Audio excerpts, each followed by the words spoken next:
the Philippine Constitution. The 1987 Constitution established a representative democracy with power divided among three separate and independent branches of government: the executive, a bicameral legislature, and the judiciary. It ensures that those who make decisions on behalf of the public fairly represent public opinion.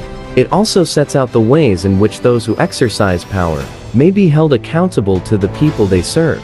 It establishes the relationship of the individual to the state and defines the rights of the individual by limiting the lawful powers of the state.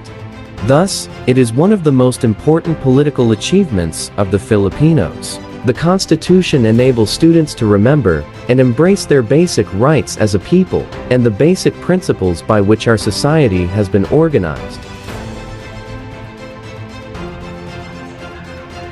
The Malolos Constitution. The political constitution of 1899, informally known as the Malolos Constitution, was the constitution of the First Philippine Republic. It was written by Felipe Calderon y Roca and Felipe Buencamino as an alternative to pair of proposal to the Malolos Congress by Apolinario Mabini and Pedro Paterno.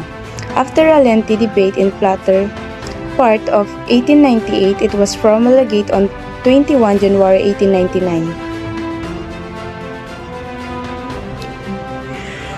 What is the importance of Malolos Constitution?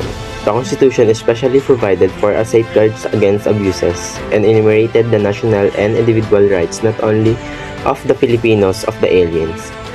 The legislative powers were exercised by the Assembly of Representatives composed of delegates elected according to the law.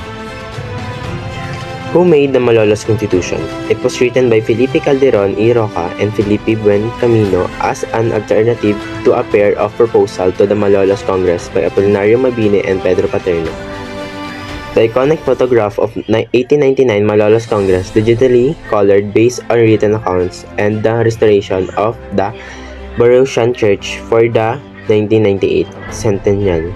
President Aguinaldo sits at the center as a gentleman reads a document to his left. The 1935 Constitution. The 1935 Constitution of the Philippines, which created the Commonwealth of the Philippines, was based on the principle of the separation of the powers among the three branches of government. The three branches of government. Executive power vested to the President that shall serve for a single 6-year term.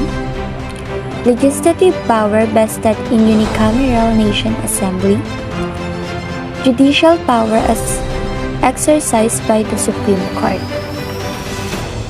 The 1935 Constitution was written in 1934, approved and adopted by the Commonwealth of the Philippines in 1935 to 1946. And later used by the Third Republic in 1946 to 1972. It was written with an eye to meeting the approval of the United States government as well, so as to ensure that the U.S. would live up its promise to grant the Philippines independence and not have a premise to hold on into its possession on the grounds that it was too politically immature and hence unready for full real independence. President Franklin D. Roosevelt. The Constitution were approved by the President Roosevelt on March 23, 1935 in conformity to the Tydings-Madoff Act on May 14, 1935. It was ratified by the Filipino people through a plebiscite. Claro M. Recto was the President of 1934 Constitutional Convention, an organization that is responsible for the fundamental law of the land. The Constitution, together with then Senate President Quezon, Recto presented the Commonwealth Constitution to U.S. President Roosevelt.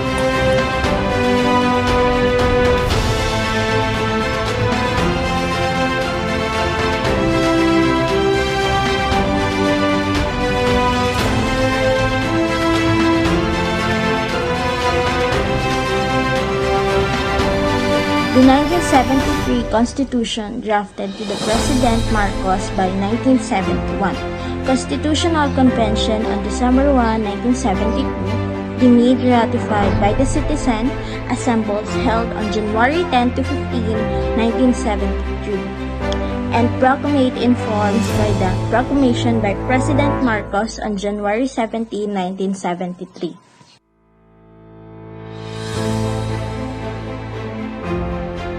(1973) Constitution, also known as Martial Law Constitution, gave the legislative powers to unicameral National Assembly elected by the people, established parliamentary, legalized all decrees, proclamation, and orders by the President.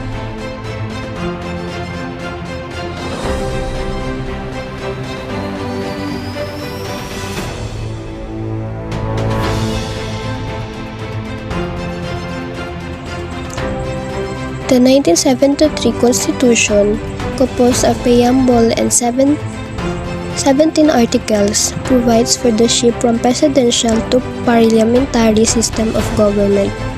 The Constitution vests the legislative power in the National Assembly. Number 2. Our current Constitution, the 1987 Constitution, I think they need to be fair in every aspect, whether you are rich or not, based on our law. Number 3. My recommendation to improve this constitution is to be fair in everything so that we can have a good and peaceful constitution. Salamat, ingat po.